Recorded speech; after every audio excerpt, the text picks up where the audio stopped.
అనిల్ రావిపూడి గారి గురించి చాలామంది చెప్పారు. జంధ్యాల గారు మేము అనుకునేవాళ్ళం, మా ప్రదీప్ గారు జంధ్యాల గారు ఎక్కడో లేరండి, అనిల్ రావిపూడి గారిలోనే ఉన్నారని అన్నారు ఆయన. సో ఒక ఈవీవి గారు, ఒక జంధ్యాల గారు, ఆ స్టైలు అవన్నీ ఆయన కనపడుతున్న ప్రతిరోజు మేము మాట్లాడుకునేవాళ్ళం షూటింగ్లో. సో డైరెక్టర్ గారు ప్రతి సినిమాలో మాకు మంచి మేనరిజాలు ఇచ్చి మంచి క్యారెక్టర్స్ ఇచ్చారు. సినిమాలో అసలు మొత్తం చూస్తుంటే అసలు ఒక అద్భుతం.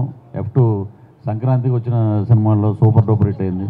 అలాగే ఈ సంస్థలో నాకు ఒక అవకాశం ఇచ్చిన డైరెక్టర్ గారికి, అలాగే మా దిల్ రాజు గారికి, శిరీష్ గారికి, లక్ష్మణ్ గారికి కృతజ్ఞతలు తెలియజేస్తూ సెలవు తీసుకుని థ్యాంక్ యూ వెరీ మచ్. ఈ వీడియో మీకు నచ్చినట్లయితే లైక్ చేయండి, షేర్ చేయండి. ఇలాంటి మరిన్ని సరికొత్త సినిమా వీడియోల కోసం ఛానల్ని సబ్స్క్రైబ్ చేయండి. అలాగే ఇక్కడ ఉండే ఈ గంట సింబల్ని క్లిక్ చేయండి. మేము అప్డేట్ చేసే ప్రతి వీడియో నోటిఫికేషన్స్ మీకు వచ్చేస్తాయి.